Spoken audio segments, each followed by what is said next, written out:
June মাসের ১২ তারিখ ঠাকুরগাঁও খাদ্য গুদাম থেকে ঢাকার উদ্দেশ্যে ছেড়ে যায় সরকারি চাল বোঝাই দুটি ট্রাক।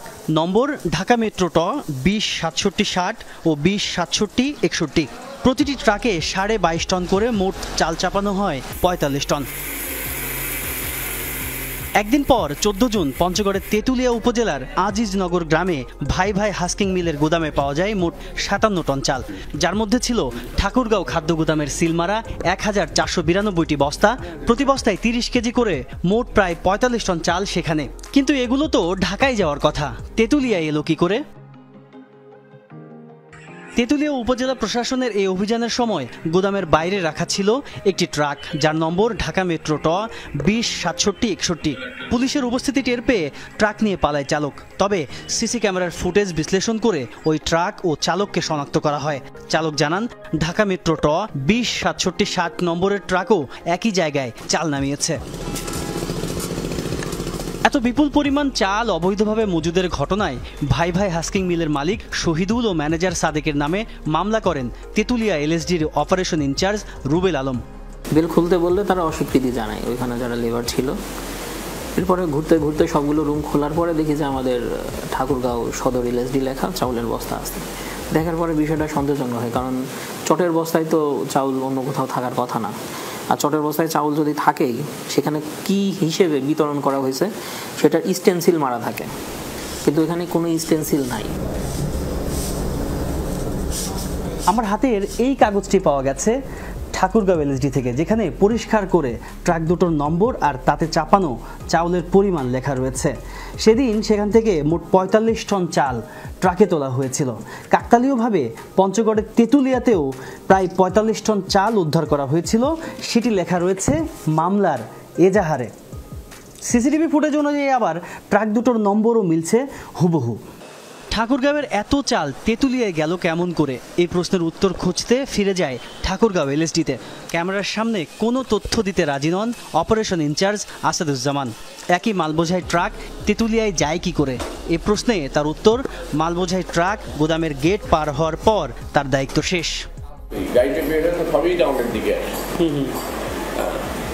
আমরা খেয়াল করতে পারবো না, ডানে গেল না, বামে গেল না, উত্তরে গেল না, দক্ষিণে গেল, এই কথা বলবো।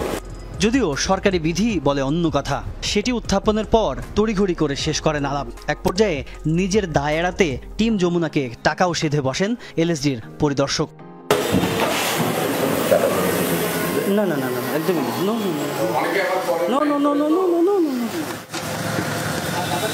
তেঁতুলিয়ায় মজুদ থাকা বিপুল পরিমাণে চালের বাজার মূল্য প্রায় ২৪ লাখ টাকা। এবার ঘটনাস্থল তেঁতুলিয়ার আজিজনগরে টিম যমুনা,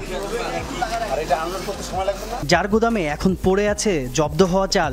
তেঁতুলিয়া এলএসডির ওসি রুবেল আলমের এমন ভান যেন কিছুই জানেন না তিনি।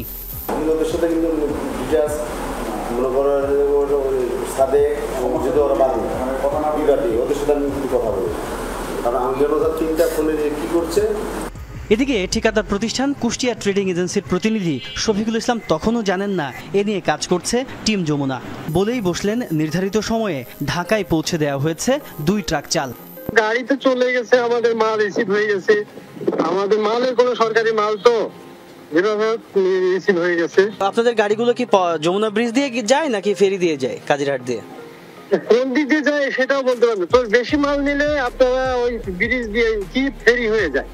তেজগাঁও সিএসডি চাল যেখানে আসার কথা, তাদের দাবি চাল এসেছে। ৪৫ টন চাল বুঝে পাওয়ার রিসিভ কপিও দেখান পরিদর্শক নজরুল ইসলাম। তবে ক্যামেরায় কোনো কথা বলতে রাজি নন তিনি, অথচ চালগুলো সব জব্দ হয়েছে তেঁতুলিয়ায়। দরজা বন্ধ করতে হবে।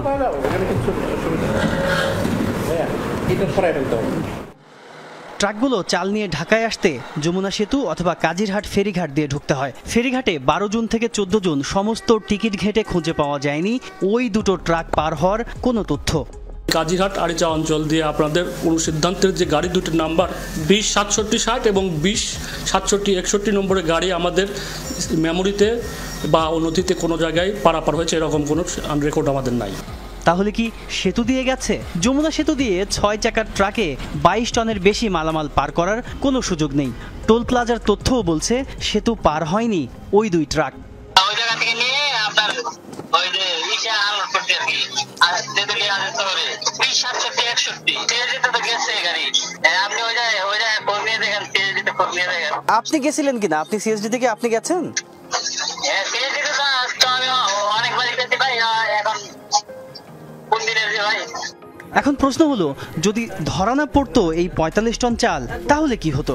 তেতুলিয়ার পরিদর্শক রুবেল আলমের কাছ থেকে জানা গেল খাদ্য গুদামের অন্ধকার কিছু গল্প। অবশ্যই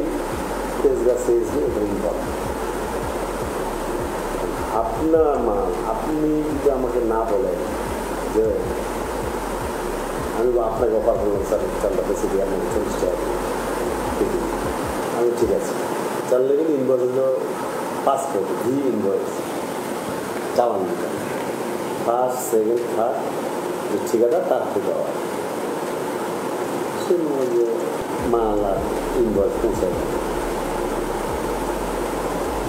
আমি পেয়ে গেলাম মাল পাচ্ছি। চাল আটকের পর গ্রেফতার হয়েছিলেন ভাই ভাই হাস্কিং মিলের ম্যানেজার সাদেক। এখন অবশ্য জামিনে রয়েছেন তিনি ও মিলের মালিক শহীদুল। এ ধরনের ঘটনার আড়ালে কত চালান যে খোলা বাজারে বিক্রি হয়ে যায় তার কোনো ইয়ত্তা নেই, অথচ এই চাল থাকার কথা গরিবের পাতে। তদন্ত হয়, তবে সাজার তেমন কোনো নজির নেই।